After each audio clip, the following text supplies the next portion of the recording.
بسم اللہ الرحمن الرحیم۔ انسان کی رہنمائی کے لیے اللہ تعالیٰ نے عقل عطا فرمائی، اور یہ عقل غور و فکر، سوچ اور جستجو سے انسان کو رہنمائی کے لیے نئے نئے طریقے سکھاتی ہے، اور بار بار اللہ تعالیٰ انسان کو غور و فکر کی دعوت بھی دیتے ہیں۔ اگر دیکھا جائے تو دنیا کی تمام چیزیں، چاہے بحری ہوں یا بری، جماداتی ہوں یا نباتاتی، حیوانی ہوں یا جناتی، اگر ہر چیز پر غور کیا جائے تو جواب آتا ہے کہ یہ سب چیزیں حضرت انسان کے لیے پیدا کی گئی ہیں۔ مختلف کیفیتوں اور حالتوں سے بدلتی ہوئی یہ چیزیں بالواسطہ یا بلا واسطہ انسان ہی کے لیے مسخر کی گئی ہیں، اور یہ کارخانہ قدرت ازل سے چلا آ رہا ہے اور ابد تک انسان کو نفع ہی دیتا رہے گا۔ غرض اللہ تعالیٰ نے ان تمام چیزوں کو انسان کے لیے قربان کر دیا ہے۔ اب سوال یہ ہے کہ کیا انسان بھی اپنی پیدا کرنے والے رب کے لیے کوئی قربانی دے سکتا ہے؟ اسی کو قرآن مجید بڑے پیارے انداز میں مخاطب ہو کر انسان سے یہ سوال کرتا ہے، اے انسان، تجھے کس چیز نے دھوکے میں ڈالا؟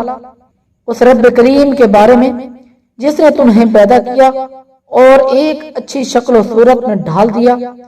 انسان کو چاہیے کہ وہ غور و فکر کرے کہ میرا اللہ تعالی کے ساتھ کیسا تعلق ہے، جو رب مجھے ہر وقت رزق کا عطا کرتا ہے، جو میری ضروریات کا کفیل ہے، جو زمین و آسمان، دن رات، سورج چاند کے نظاموں کو میرے لیے مسخر کرتا ہے۔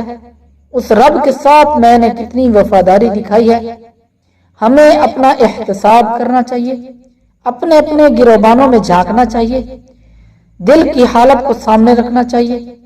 دلی کیفیات کے جانچنے کو صوفیاء کی اصطلاح میں مراقبہ کہتے ہیں، اور یہی مراقبہ انسان کو توبہ سکھاتا ہے، اور توبہ کا دروازہ ہر وقت کھلا رہتا ہے۔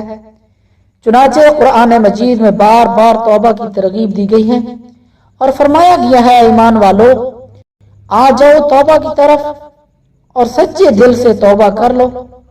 امید ہے تمہارا رب تمہارے گناہوں کو مٹا کر تمہیں بہتی نہروں والی جنت میں داخل کرے گا۔ اس رحیم رب سے مانگو تو صحیح، پھر دیکھو وہ کیسے عطا کرتا ہے۔ یہ وہ بادشاہ ہے جو مانگنے والے سے خوش اور نہ مانگنے والے سے ناراض ہوتا ہے۔ تاریخ میں ذرا اس واقعہ کو بھی پڑھیے کہ جب حضرت حسن بصری رحمت اللہ علیہ کے زمانے کا ایک نوجوان اپنے باپ کی چھوڑی ہوئی بہت بڑی دولت میں نازا ہو کر شراب و کباب کی مستی میں مبتلا، اپنے وقت کا بہت بڑا زانی اور چور تھا۔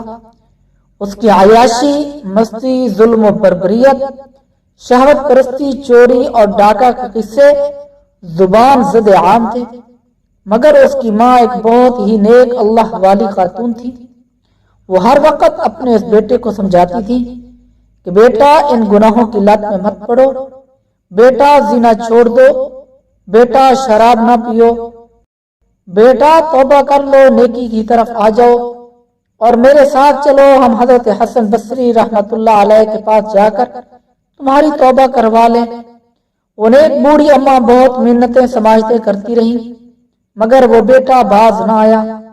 زمانہ گزرتا رہا، آخرکار بیٹا ایک انوکھے مرض میں مبتلا ہو گیا اور موت و حیات کی کشمکش میں آ گیا۔ جب اسے اپنی موت سامنے نظر آنے لگی اور جانے کا وقت یقینی طور پر قریب آ گیا، اب اسے احساس ہوا اور ندامت ہوئی۔ اب چارپائی پر لیٹا ہوا ہے، چل پھر نہیں سکتا، زندگی کی آخری ساعتوں میں پکارتا ہے، اے ماں، تو ساری زندگی حسن بصری رحمت اللہ علیہ کا نام لیتی تھی، میں اب چل نہیں سکتا، خدا را آپ چلی جائیں اور حضرت حسن بصری کو ادب کے ساتھ عرض کر دیں کہ میں اب چل نہیں سکتا، میں آخری وقت میں ہوں، تھوڑا سا وقت نکال کر ہمارے گھر تشریف لے آئیں اور میری توبہ کروا دیں، مجھے تو توبہ کا طریقہ بھی نہیں آتا۔ یہ بوڑھی ماں کانپتے جسم کے ساتھ حضرت حسن بصری رحمت اللہ علیہ کے دربار میں پہنچی اور یہ درخواست پیش کی۔ حضرت حسن بصری رحمت اللہ علیہ نہایت شفیق، محبت اور درد دل رکھنے والے بزرگ تھے، مگر اس وقت انہوں نے اپنا درس پڑھانے کے عذر کی وجہ سے اس نوجوان کے پاس آنے سے انکار کر دیا۔ ماں روتی دھوتی واپس آ گئی اور کہا اے بیٹے تو بہت بد نصیب اور بدبخت ہے۔ حضرت حسن بصری رحمت اللہ علیہ جیسا بزرگ اور ولی بھی اب تیرے پاس آنے کو تیار نہیں۔ نوجوان یہ سن کر بے انتہا رو پڑا اور پھر اپنی بوڑھی ماں کو مخاطب ہو کر کہا کہ قبل اس کے کہ میری روح قبض ہو جائے میری 2 وصیتیں سن لو اور قسم دیتا ہوں اس وصیت پر عمل کرو گی۔ پہلی وصیت یہ ہے کہ جب میری روح پرواز کر جائے تو اپنے دوپٹہ سے میری گردن پر پھندا لگا دینا اور پھر اس پھندے سے میری لاش کو محلہ کی گلی کوچوں میں گھسیٹنا تاکہ میرے ساتھ چوری، زنا اور ڈاکہ میں شریک دوستوں کو میرے انجام کا پتہ چل جائے اور میری ذلت کا یہ منظر ان کے سامنے آ جائے۔ شاید میری لاش کے ساتھ ایسے عبرت ناک سلوک کو دیکھ کر کسی کو توبہ کی توفیق ہو جائے۔ دوسری وصیت یہ ہے کہ میرے انتقال کے بعد میری قبر مسلمانوں کے قبرستان میں نہ بنانا۔ میں اللہ کی نظر میں بہت بدترین آدمی ہوں اور اللہ کا غضب مجھ پر شدید ہوگا۔ میں چاہتا ہوں اس غضب کی وجہ سے میرے اوپر اترنے والا عذاب میرے اوپر ہی رہے، کہیں ایسا نہ ہو میری وجہ سے میرے پڑوسی قبر والوں کو بھی تکلیف پہنچے۔ ان 2 وصیتوں کے بعد اس نوجوان نے دھاڑیں مارتے ہوئے نظریں آسمان کی طرف کی اور ہاتھ اٹھائے معافیاں مانگتا رہا اور اس کی آنکھوں سے آنسو نکل کر اس کی گال پر ٹپک رہے تھے۔ اب بھی ہاتھ اٹھائے ہی ہوئے تھے کہ اس کی روح پرواز کر گئی۔ یوں یہ نوجوان اس دنیا سے کوچ کر گیا۔ اس کی موت کے بعد اس کی ماں دوبارہ حضرت حسن بصری رحمت اللہ علیہ کے دربار میں گئی اور عرض کیا کہ حضرت جس بیٹے کے لیے میں آپ کے پاس آئی تھی اب وہ جا چکا ہے، اس کا انتقال ہو گیا ہے، اب تو آپ آ جائیے، میرے بیٹے کا جنازہ پڑھا دیجئے، شاید آپ کے جنازہ پڑھانے کی وجہ سے اللہ کو رحم آ جائے اور میرے اس بد نصیب بیٹے کی بخشش ہو جائے۔ مؤرخین لکھتے ہیں کہ اس وقت حضرت حسن بصری رحمت اللہ علیہ کی شخصیت پر جلالی کیفیت طاری تھی۔ یہ بوڑھی ماں حضرت حسن بصری رحمت اللہ علیہ کی منتیں کر رہی تھی، مگر پھر بھی حضرت حسن بصری رحمت اللہ علیہ آنے کو تیار نہیں۔ چنانچہ بوڑھی اماں دوبارہ واپس گئی اور بیٹے کی لاش پر کفن ڈالے رو رہی تھی کہ اچانک دروازہ پر دستک ہوئی۔ دروازہ کھلتا ہے، حضرت حسن بصری رحمت اللہ علیہ گھر میں داخل ہوتے ہیں اور پوچھتے ہیں کہاں ہے تمہارا بیٹا، کہاں ہے وہ ولی، کہاں ہے وہ بزرگ؟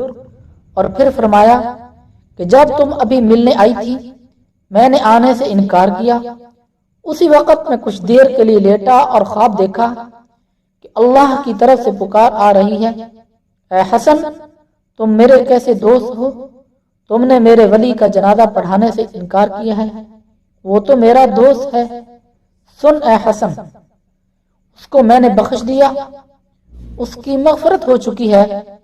حضرت حسن بصری رحمت اللہ علیہ آگے بڑھے، خود اپنے ہاتھ سے غسل دیا، اپنے ہاتھ سے کفن دیا اور اپنے ہاتھوں سے تدفین کی۔ تاریخ میں فضیل بن عیاض رحمت اللہ علیہ کے واقعہ کو بھی پڑھیے۔ یہ اپنے وقت کے بہت بڑے ڈاکو تھے اور ان کے بارے میں یہ بات مشہور تھی کہ مائیں اپنے بچوں کو فضیل کے نام سے ڈرایا کرتی تھی کہ سو جاؤ ورنہ فضیل آ جائے گا۔ قصوں اور کہانیوں میں انہیں خطرناک اور پر اسرار شہر سمجھا جاتا تھا۔ اپنی عادت کے مطابق ایک دن کسی گھر میں ڈاکہ مارنے پہنچے۔ رات کا آخری حصہ تھا، گھر میں ایک اللہ کا بندہ قرآن پاک کی تلاوت کر رہا تھا۔ کیا ایمان والوں کے لیے ابھی بھی وہ وقت نہیں آ پہنچا کہ ان کے دل اللہ کے خوف سے ڈر جائیں اور جو حق نازل ہوا ہے اس کے آگے سر تسلیم خم کر دیں؟ کان میں اس آیت کا پڑنا ہی تھا، بس اسی لمحہ دل کی کایا پلٹی، ڈاکہ چھوڑا اور زوردار آواز سے کہا اے میرے رب اب وہ وقت آ ہی گیا ہے۔ اسی وقت سچی توبہ کی اور پھر یہی فضیل رحمت اللہ علیہ آہستہ آہستہ تقوی میں آگے بڑھتے رہے اور بہت بڑے ولی بن کر دنیا کے سامنے آئے۔ آج اولیاء کرام کی فہرست میں ایک بہت بڑا مقام اور مرتبہ حضرت فضیل بن عیاض رحمت اللہ علیہ کا ہے۔ خدا ان کی قبر پر لازوار رحمت نازل فرمائے۔ تاریخ میں ایسا توبہ کرنے والوں کے قصے کثرت کے ساتھ مذکور ہیں۔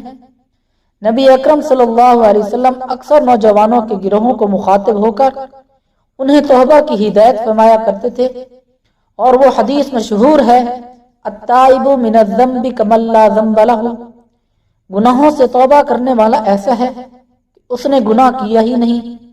اور جوانی کی توبہ اللہ تعالیٰ کو بہت پسند ہے۔ حضرت علامہ رومی رحمۃ اللہ علیہ فرماتے ہیں کہ توبہ جوانی کی عمر میں کر لیجئے، بڑھاپے کی عمر میں توبہ کرنا کمال نہیں ہے۔ حضرت علامہ رومی رحمۃ اللہ علیہ اپنے شعر میں عجیب تشبیہ پیش کرتے ہیں، وقت پیری گرگ ظالم می شود، پرہیزگار در جوانی توبہ کردن شیوہ پیغمبر است، یعنی بڑھاپے میں تو ظالم بھیڑیا بھی متقی اور پرہیزگار بن جاتا ہے، جوانی میں توبہ کرو، کیونکہ جوانی میں توبہ کرنا پیغمبروں کا شیوہ ہے۔ انسان سے گناہ ممکن ہے، گناہ کے داعی بھی پیدا ہوتے رہتے ہیں، لیکن ان گناہوں کے سامنے ڈٹ جانے اور اپنے رب سے معافی مانگنے والے کو حدیث میں بہترین مومن قرار دیا گیا ہے۔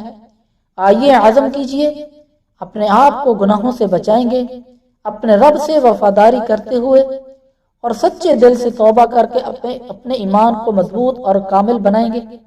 اللہ تعالی ہم سب کا حامی و ناصر ہو۔